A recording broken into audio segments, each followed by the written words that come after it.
My name is Maya. I want to tell you about a day that changed my English forever. It was a simple Tuesday morning. Nothing special was planned.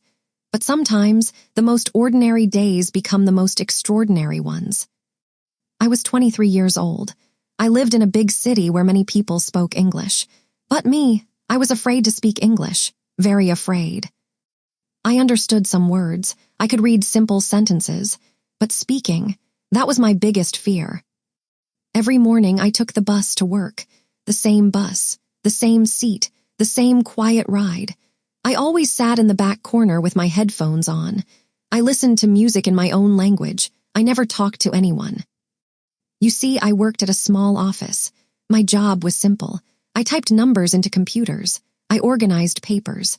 I answered phones, but only in my own language. When English calls came, I always said, "Sorry, one moment please," and gave the phone to someone else. My boss was kind. She never forced me to speak English, but I could see it in her eyes. She wanted to give me better work, more interesting projects. But how could she? I couldn't communicate with half of our customers. English is easier than you think. That Tuesday morning started like every other day. I woke up at 6:30.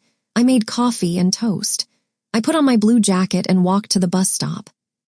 The bus arrived at exactly 7:15, just like always. But when I got on, something was different.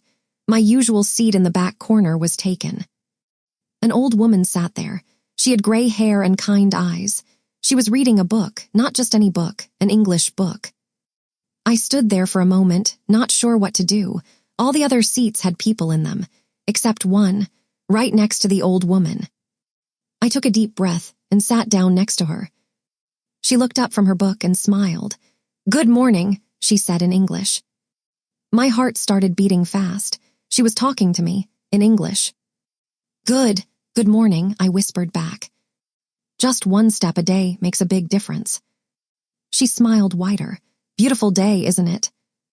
I looked out the window. The sun was shining. The trees looked green and fresh. "Yes," I said, "very beautiful." "My name is Ruth," she said. "What's your name?" "Maya," I answered. My voice was still very quiet. "Maya, that's a lovely name. Is this your usual bus?" I nodded. "Yes, every day, same bus." Ruth closed her book and looked at me with interest. "Every day? Then we're neighbors on this bus. I take this bus every Tuesday and Thursday." I felt a little more relaxed. Ruth seemed nice. Her English was clear and slow. I could understand every word. "Where do you go?" I asked, surprised at myself for asking a question. "I go to the library," Ruth said. "I volunteer there 2 days a week. I read stories to children." "Stories?" "Yes, I read English stories to children who are learning English, just like you." "You can do this."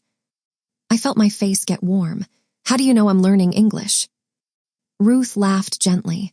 "Because you're doing it right now. You're speaking English with me, and you're doing very well." I couldn't believe it. Someone thought I was doing well with English. "But I make many mistakes," I said.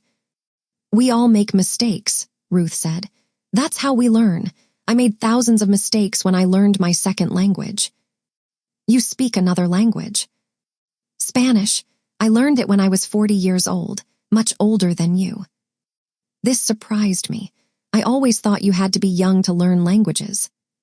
"How did you learn?" I asked. Ruth's eyes lit up. "Stories. I learned through stories, just like the children I read to now." English is easier than you think. The bus was moving slowly through the city traffic. Usually, I watched the buildings and counted the stops. But today, I was having a real conversation in English, and it felt natural. "Tell me about the stories," I said. "Well," Ruth said, "stories are magical for learning languages. When you listen to a story, you don't think about grammar rules. You don't worry about perfect pronunciation. You just want to know what happens next." I nodded. This made sense to me. In stories, you learn words in context. You feel emotions. You see pictures in your mind. This helps your brain remember everything better. Ruth opened her book again. "This is a collection of short stories, simple English stories. Would you like me to tell you one?" My heart jumped. Here, on the bus. Why not? We have 20 minutes until my stop. I looked around. The bus was full of people. Most were reading their phones or sleeping. No one was paying attention to us. Okay, I said quietly. Just one step a day makes a big difference. Ruth found a story in her book. This one is called The Little Cafe. Are you ready? I nodded. There was once a little cafe on a quiet street. The cafe was very small, only 6 tables. The owner was an old man named Giuseppe. Giuseppe made the best coffee in the city. Ruth's voice was warm and gentle. I could picture everything she described. The small cafe, the old man, the smell of coffee. Every morning, the same people came to Giuseppe's cafe. Mrs. Chen came at 7 o'clock. She ordered black coffee and read the newspaper. Mr. Johnson came at 7:30. He ordered coffee with milk and ate a croissant. I was following every word. Ruth spoke slowly and clearly. When she said a word I didn't know, like croissant, I could understand from the story that it was something to eat. But one day, something different happened. A young woman came to the cafe. She looked sad and tired. She sat at a table in the corner and stared out the window. I wanted to know more. What was wrong with the woman? What would happen next? Giuseppe brought her coffee without being asked. On the house, he said. You look like you need it. What does on the house mean? I asked. It means free, Ruth explained. The coffee was a gift. You can do this. Ruth continued the story. The young woman looked up at Giuseppe. Thank you, she said. I lost my job yesterday. I don't know what to do. Giuseppe sat down across from her. What kind of work do you do? He asked. I'm a baker, she said. I love to bake bread and cakes, but the bakery closed. Giuseppe smiled. I have an idea, he said. I was completely absorbed in the story. I had forgotten we were on a bus. I had forgotten I was nervous about speaking English. What was his idea? I asked. Ruth smiled. Giuseppe needed help in his cafe. He was getting old, and he wanted someone to bake fresh pastries for his customers. He offered the young woman a job. And she said yes. She said yes, and together they made the little cafe even more special. Giuseppe made wonderful coffee. The young woman, whose name was Maria, made beautiful cakes and bread. Soon, people came from all over the city to visit the little cafe. English is easier than you think. I felt happy when the story ended. It was a simple story, but it made me feel good inside. That was beautiful, I said. I understood everything. You see, Ruth said. You understand English much better than you think. You just need confidence. But in the story, you used many words I don't know, but somehow I still understood. Exactly. That's the power of context. When words are part of a story, your brain figures out the meaning naturally. The bus was slowing down. We were approaching Ruth's stop. This is where I get off, she said. But Maya, I want to ask you something. What? Would you like to come to the library this Thursday? I read stories to a group of adults who are learning English. You would fit right in. My first thought was to say no. It sounded scary. But then I remembered how good I felt listening to Giuseppe's story. I'm not sure, I said. Just one step a day makes a big difference. Ruth stood up and gathered her things. I understand. It's scary to try new things, but remember what happened today. You spoke English with me for 20 minutes. You understood a complete story. You asked questions. She was right. I had done all those things. Think about it, she said. If you decide to come, the library is on Oak Street. We meet at 6 o'clock on Thursday evenings. Ruth smiled at me one more time. It was wonderful meeting you, Maya. You have more English ability than you realize. Then she got off the bus. I sat there for a moment, thinking about our conversation. Had I really spoken English for 20 minutes? It felt so natural, so easy. For the rest of the bus ride to work, I thought about the story Ruth told me. Giuseppe and Maria, the little cafe, the woman who lost her job but found a new opportunity. You can do this. When I arrived at work, something was different. I felt different. My coworker Sarah noticed immediately. You look happy today, Maya. something good happen? Sarah always spoke to me in English, even though she knew my own language too. Usually, I answered her in our shared language. But today, I met a nice woman on the bus, I said in English. She told me a story. Sarah's eyes widened. You're speaking English? Yes, I said, feeling surprised at myself. I am. For the rest of the morning, I found myself thinking in English. When I typed numbers into the computer, I counted in English. When I organized papers, I named the colors in English. Blue folder, red pen, white paper. At lunchtime, I sat with Sarah in the break room. Tell me about this woman on the bus, Sarah said. So I told her about Ruth, about the story of Giuseppe's Cafe, about the invitation to the library. That sounds amazing, Sarah said. Are you going to go? I don't know, I'm still scared. English is easier than you think. Sarah leaned forward. Maya, I've known you for 2 years. This is the first time I've heard you speak this much English, and you're doing great. Really? Really? Your grammar isn't perfect, but so what? I understand everything you're saying. That's what communication is about. Sarah's words gave me confidence. Maybe I didn't need to be perfect. Maybe I just needed to try. The rest of the workday passed quickly. I found myself humming the rhythm of Ruth's story. There was once a little cafe on a quiet street. When 5 o'clock came, I packed my things and headed to the bus stop. I wondered if I would see Ruth again on Thursday. I wondered if I would be brave enough to go to the library. The bus ride home was different too. Instead of putting on my headphones, I listened to the conversations around me.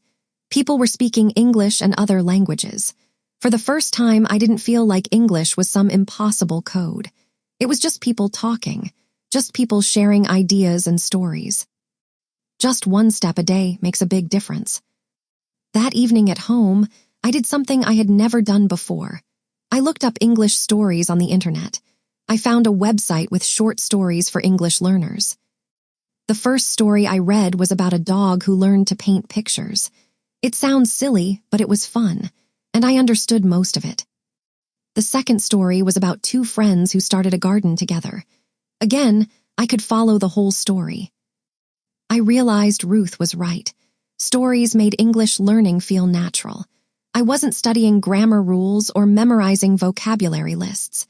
I was just enjoying tales about interesting people and situations. Wednesday came and went. I took the same bus, but Ruth wasn't there. Of course not, she said she only took the bus on Tuesdays and Thursdays. But something had changed in me. When the bus driver said good morning to passengers, I said good morning back. When a tourist asked me for directions in English, I tried to help instead of pretending I didn't understand. You can do this. Thursday arrived. All day at work, I thought about Ruth's invitation. Should I go to the library? What if I didn't understand the stories? What if other people laughed at my English? But then I remembered Giuseppe's Cafe. Maria was scared when she lost her job, but she tried something new, and it changed her life. At 5 o'clock, instead of going to the bus stop, I walked to Oak Street. The library was a beautiful old building with big windows and wooden doors. I stood outside for 10 minutes, gathering courage. Finally, I walked in. A young librarian at the front desk smiled at me. Can I help you? I'm looking for Ruth, English Stories. Oh, you must be here for the English conversation group. Follow me. She led me to a small room with chairs arranged in a circle. About 8 people sat there, talking quietly, and there was Ruth, smiling when she saw me. Maya, you came, I'm so happy. English is easier than you think. Ruth introduced me to the group. There was Ahmed from Syria, Elena from Russia, Carlos from Mexico, and others. All of them were learning English just like me. Don't worry, Elena whispered to me in English. Everyone here is friendly, we all help each other. Ruth opened a book of stories. Tonight, I want to read you a story about a young man who was afraid to cross bridges, but one day he had to cross the biggest bridge in the city. As Ruth began reading, I relaxed into my chair. Her voice was the same warm, gentle voice from the bus. The story painted pictures in my mind. The young man in the story was named David. He was afraid of heights, but he got a new job on the other side of the city. To get there, he had to cross a long, high bridge. Every day, David stood at the edge of the bridge. Every day, he turned around and went home. "What do you think David should do?" Ruth asked the group. "He should take small steps," said Ahmed. "Maybe walk just a little bit onto the bridge each day." "He should find a friend to walk with him," suggested Carlos. I surprised myself by speaking up. He should remember why he wants to cross, his new job, his dream. Ruth smiled at me. "That's a wonderful idea, Maya. Just one step a day makes a big difference." Ruth continued the story. David decided to try Ahmed's idea. On Monday, he walked 10 steps onto the bridge, then turned back. On Tuesday, 20 steps. On Wednesday, 50 steps. Each day, David went a little further. He started to notice beautiful things: birds flying under the bridge, boats on the water below, people walking and talking. By Friday, David walked all the way across the bridge, and he realized something important. The bridge wasn't scary. It was actually quite beautiful. "And that," Ruth said, "is how David discovered that his fear was bigger than the actual problem."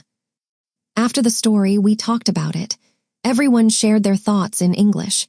Some people made grammar mistakes. Some people searched for words, but everyone understood each other. "This story is like learning English," Alina said. "At first, it seems scary, but if you take small steps, you can cross the bridge." I nodded. Today is my first step. "You can do this." For the next hour, we shared our own stories. Carlos told us about his first day at an American school. Ahmed described his favorite food from home. Alina talked about her job at a hospital. When my turn came, I told them about meeting Ruth on the bus, about hearing the story of Giuseppe's cafe, about deciding to come to the library tonight. "You spoke English for 5 minutes," Ruth said when I finished, "and everyone understood you perfectly." I couldn't believe it. 5 minutes of English, from the girl who was afraid to say good morning. As the meeting ended, Alina came over to me. "Would you like to practice English together sometime? Maybe we can meet for coffee and tell each other stories." "I would like that," I said.